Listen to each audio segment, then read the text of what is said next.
Hi అండి. నమస్తే. Welcome back my channel. ఎప్పుడు చేసేలా కాకుండా ఇలా ఒక్కసారి అలసందలతో దోసలు చేసి చూడండి. చాలా టేస్టీగా ఉంటాయి. క్రిస్పీ అలసంద దోసలతో పాటు సింపుల్‌గా పల్లి చట్నీ కూడా ఎలా తయారు చేసుకోవాలో ఈ వీడియోలో చూసేద్దాం. దోసల కోసం ముందుగా ఒక గిన్నెలోకి 3 గ్లాసుల రైస్ తీసుకోవాలండి. ఈ రైసు బ్రౌన్ రైస్ అయినా తీసుకోవచ్చు.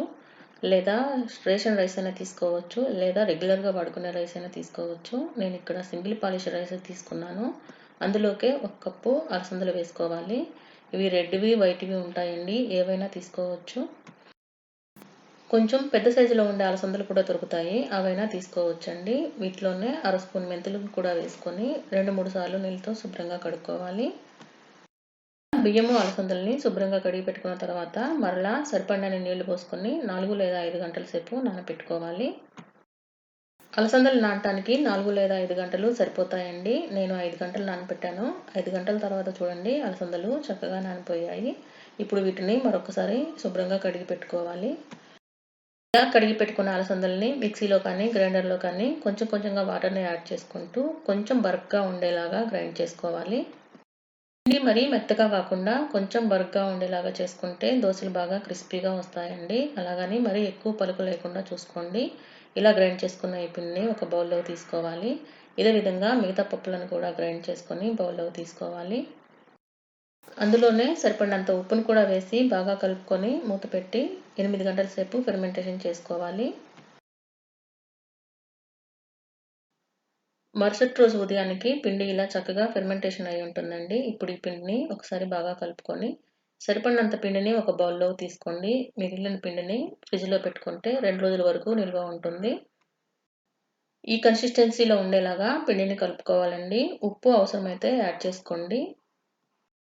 ఇలా రెడీ చేసుకున్న తర్వాత దోసల్లోకి సింపుల్‌గా చట్నీ ప్రిపేర్ చేసుకుందామండి. బాండిల్లో 1 టేబుల్ స్పూన్ వరకు నూనె వేసుకొని వేడి చేసుకోవాలి. నూనె వేడైన తర్వాత 8 నుండి 10 వరకు పచ్చిమిర్చి వేసుకోవాలి. మీరు తినే కారానికి సరిపడా వేసుకోండి. హాఫ్ ఇంచ్ అల్లం ముక్కను కూడా చిన్న ముక్కలుగా కట్ చేసుకొని పచ్చిమిర్చి ఇలా కొంచెం కలర్ చేంజ్ అయ్యే వరకు ఫ్రై చేసుకోవాలి. ఫ్లేమ్‌ని లోలో పెట్టుకొని 1 టీ స్పూన్ జీలకర్ర, ఉసిరికాయ సైజంత చింతపండు, 7, 8 రెబ్బలు వెల్లుల్లిపాయలు వేసుకొని వీటిని ఒక అర నిమిషం ఫ్రై చేసుకోవాలి. స్టవ్ ఆఫ్ చేసుకొని వీటిని చల్లారనివ్వాలి. పూర్తిగా చల్లారిన తర్వాత మిక్సీ జార్‌లో తీసుకొని అందులోనే వేయించి పొట్టు తీసుకున్న పల్లీలు 1 కప్పు, వేపుడు శనగపప్పు అంటారు కదండీ పుట్నాలు, వాటిని ఒక అరకప్పు, చట్నీకి సరిపడినంత ఉప్పు వేసుకొని కొంచెం వాటర్ యాడ్ చేసుకొని మెత్తగా గ్రైండ్ చేసుకోవాలి. ఇలా గ్రైండ్ చేసుకున్న ఈ చట్నీని ఒక బౌల్‌లో తీసుకొని పోపు వేసుకోవాలి. పోపు కోసం బాండిల్లో 1 టేబుల్ స్పూన్ నూనెను వేడి చేసుకొని నూనె వేడైన తర్వాత అందులో హాఫ్ టీ స్పూన్ శనగపప్పు, హాఫ్ టీ స్పూన్ మినపప్పు, హాఫ్ టీ స్పూన్ ఆవాలు, హాఫ్ టీ స్పూన్ జీలకర్ర, కొంచెం కరివేపాకు, 2 ఎండుమిరపకాయలను కూడా వేసుకొని అవి కొంచెం కలర్ చేంజ్ అయ్యే వరకు ఫ్రై చేసుకోవాలి. ఇలా ఫ్రై అయిన ఈ తాలింపుని చట్నీలో వేసి కలుపుకుంటే సింపుల్‌గా పల్లి చట్నీ రెడీ అండి. ఈ చట్నీ ఏ టిఫిన్‌లోకైనా కానీ చాలా బావుంటుంది. చట్నీ రెడీ అయింది కదండీ! ఇప్పుడు దోస వేసుకుందాం. దోస తవాని స్టవ్ మీద పెట్టుకొని మీడియం ఫ్లేమ్ మీద హీట్ చేసుకోవాలి. తవ బాగా హీట్ అయిన తర్వాత కొంచెం నీళ్ళని చిలకరించి టిష్యూతో కానీ, కాటన్ క్లాత్‌తో కానీ తుడుచుకొని ఫ్లేమ్‌ని లోలో పెట్టుకున్న తర్వాత మాత్రమే దోస వేసుకోవాలి. కావాల్సినంత పిండిని వేసుకొని దోసని ఇలా కొంచెం మందం ఉండేలాగా స్ప్రెడ్ చేసుకోవాలి.